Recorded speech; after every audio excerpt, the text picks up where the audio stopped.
I'm Hanable, blogger, critic, and 3-time Olympic gymnast tryout. Just in case you haven't seen the first video, here it is.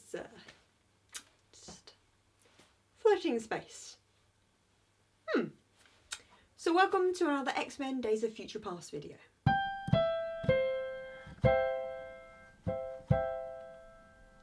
You know how excited I was when I found out Bishop was going to be in this film? I mean, Bishop! Bishop!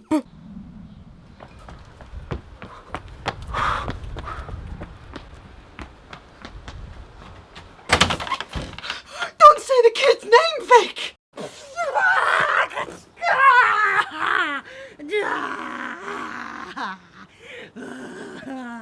Oh, Vic! Hi. What are you doing? I'm doing a bit, you know. No like... Monty Python. What? But the Bishop! No, don't be stupid. Get back to work. I was almost as excited as when I found out the Gambit was going to be in Wolverine.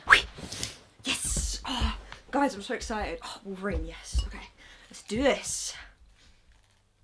Cards. Listen to my accent. It's not correct. Gambit does not have telekinesis. Gambit does not have telekinesis. From now on, the baby sleeps in the crib. Gambit does not have telekinesis. Oh. You're back. Back to Bishop. My excitement for this character I hold so dear was only increased when I found out that Omar Sy was going to play him, one of the stars of the fantastically quirky Micmacs and the masterpiece Intouchable, which was probably the best film I've seen of 2011. Go watch it.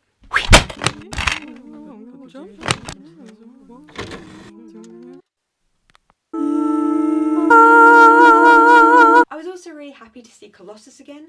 I kind of view him as a constant throughout the X-Men franchise, and it was pretty interesting to see him teaching a lesson at the end of the film with his sometimes girlfriend Kitty Pryde. Talking of relationships with Kitty, it was kind of interesting to see her and Iceman together. I mean, it's a post-apocalyptic future and everything, so it makes sense that relationships could change. I know some people who watch the film were kind of put out by it, but I like not knowing the whole story sometimes. Sometimes. It makes me feel, I guess, if the characters actually live on outside of the films and do their own stuff. And if we're completely honest, it's these two who should be together. It was also great to see Stark. I mean, Trask. Played by the fantastic Peter Dinklage. It takes a real high caliber actor to not only play your character, but to play Mystique in the form of your character. I always thought Liz Lemon would have married Trask if she hadn't married Cyclops. Moving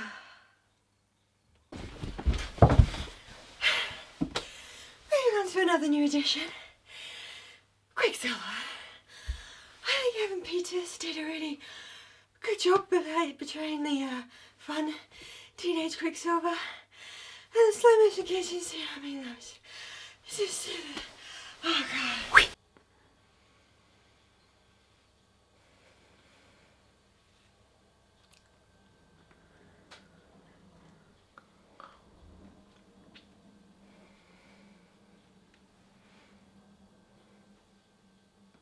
What are you doing?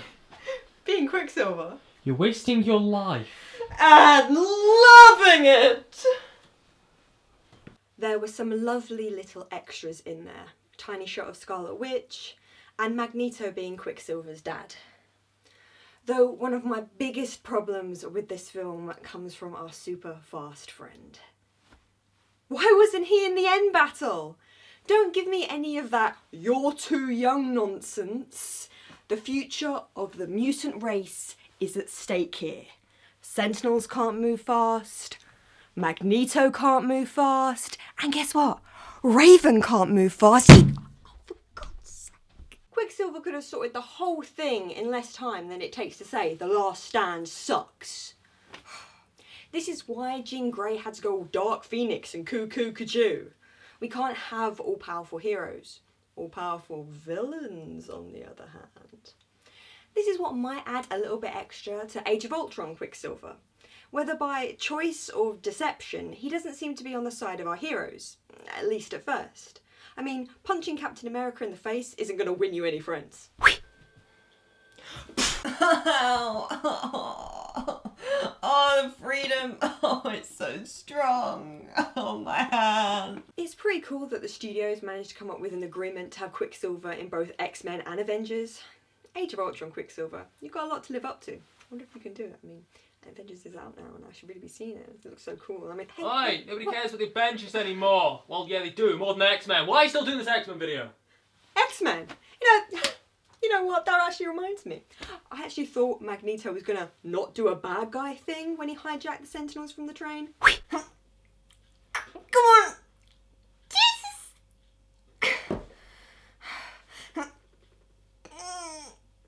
Come on, there is no spoon! There is no spoon! I can't reenact this. My metal powers aren't working. You know, I actually thought he might make the Sentinels, just not work so that Trask never gets any funding for them. Or even just help Charles out. But no, he had to go all theatrical and steal a football stadium. If being evil is what you want to do, then I would have just hidden in the crowd and activated the Sentinels and made them attack the President and all the humans there, and everyone would be like, oh no, not the President, not the humans. But no, he had to make a big song and dance about it. So then we need a plan, we need a good plan. All those lame cunts always says they're going to take over the world and they don't do it. And I'm killing the people. I just want to get involved and then just be like, die humans, die!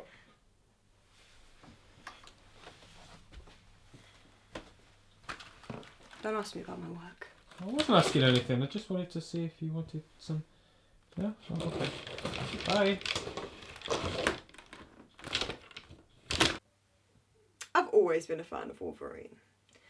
And I feel like Days of Future Past actually did some new stuff with his character. Previously, it's always fallen on Wolverine to fix the thing.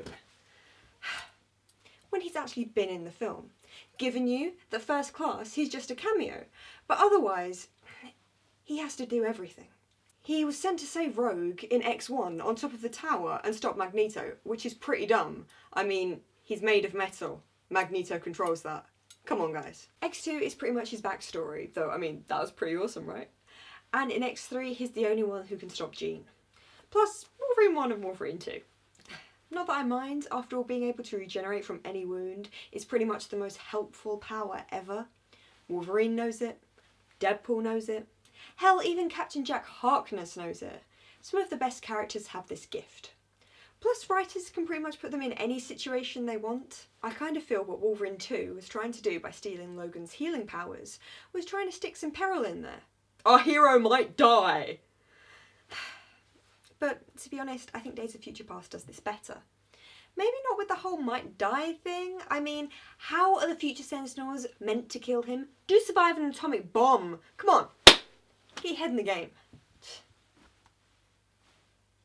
Don't mess with me, subtitles. That's okay. It's okay. I forgive. What I mean is, Logan suddenly can't fix everything. Quicksilver saves them at the Pentagon. Kitty loses him when they're trying to stop the assassination, so he can't intervene. And he hasn't got his adamantium claws at this point, so he can't pack his usual punch when fighting the Sentinels. Suddenly, they seem a lot more threatening than if he could just hack and slash his way through them. Like I said, villains can be all-powerful. They need to pose a significant threat to our heroes, and then the end battle, and hopefully positive payoff, packs a much larger and much more satisfying punch. The scene in the end battle where Magneto forces the metal piping through Logan was terrifying. We, as an audience, lose our point of reference. Logan being sent from the future, we expect his actions to save the future.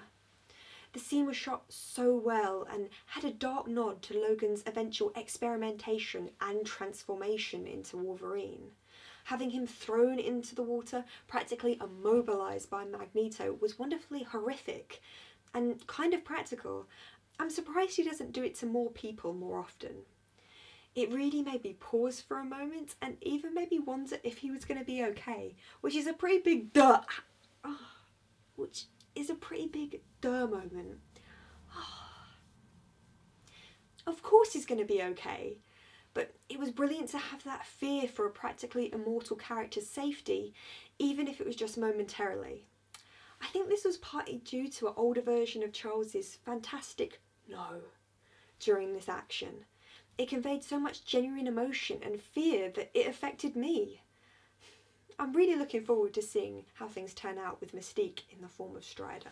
Moving on to the Sentinels. They really creeped me out as a child. I mean, they're massive and powerful and they can think for themselves. Sinister, autonomous, giant robots. Ugh. Creepy. I still think their design from the 90s cartoon is superior. Call it childhood nostalgia, but those things are freaky. Plus, they always seem to be a lot bigger than they were actually shown to be in the film. Though, funnily enough, they were probably easier to kill. Actually, you do sort of see these style of Sentinels in the beginning of The Last Stand. The film just kind of goes downhill from there. I always saw the Sentinels as a sort of swarm. They keep coming, a disease that overcomes the host. And although they were pretty cool, I still thought the 60s Sentinels were a little too cartoon Transformers / Day the Earth Stood Still, and the future reincarnations were a little too Terminator 2. Though that's probably just nitpicking. I mean, oh! Look whose magnetic powers have come back. Metal overload. Also, we know that the Sentinel's power is based on Mystique's ability and her genetic code. However, the future Sentinel's ability to absorb and mimic other mutants' power is very well roguish. I think I know where Rogue went in this film, and the future probably wasn't good. Let me tell you this though. None of that happened if these two had been together. I mean, look, it's perfect, right? It's perfect. I mean, wait, I'm taking it too far. No, I understand. You know. The peril of this film really got to me. I know the whole film is basically about changing the future and killing off characters, but it really struck a chord. I mean, Charles and Eric and Storm and I was wound up a little bit. It really put me in mind of the cartoon. All those hours I spent in front of the TV when I was too young to realise that my main characters were safe and that they had to come back for next week's show. I'm so old! If anything, I was a little upset that 60s Charles had to do the right thing. I mean, he's basically in everyone's mind except for Magneto. Mystique, Trask, the President, he can control them. I wouldn't give Raven a chance. The future of the human race and the mutant race is at stake here. I'd just control them and, you know, get it all sorted. I mean, not just them, but everyone in the world. You know, I'd take them all over. I'd fix everything. Get rid of the crime and the cesspool and the corruption and the... Oh God. I'd be the villain, wouldn't I? I mean, I'd need a black shirt, but I'd be the one everyone united against and... Oh God. Just go on something lighter. Go on. Did anyone else think that this scene was a nod to Not the Droids You're Looking For? Can I see your invitations, please? Yes, you can. These two are with me. Go ahead. Can I see your invitations, please? These are not the droids you're looking for. Go ahead. Just me? One last big question. Jean's a telepath, right? Then how come at the end of the film she doesn't notice that Wolverine isn't the same Wolverine as he was? I mean, maybe she doesn't have the strongest telepathic abilities, but at least her empathic self should have noticed. I'd have liked a little bit more of a nod to it or something than just, are you okay? Looks like that's it. I mean, oh wait! Is that Apocalypse? Damn. Thank you for watching another Hannibal Invasion. If you would like to, please like and subscribe. Also, please check out my array of unnecessary social media below. Oh gosh, wait, what? Sorry, hello? Oh my God, Patrick Stewart, I'm just such a big... Yes, Yeah, No, yeah. But, so Patrick, no, I understand. I promise I won't do another Days of Future Past video. Coming soon. Suspense. Drama. I hate you for the guilt I feel. Romance. Betrayal. Hey guys, I just thought. A new video. Help me.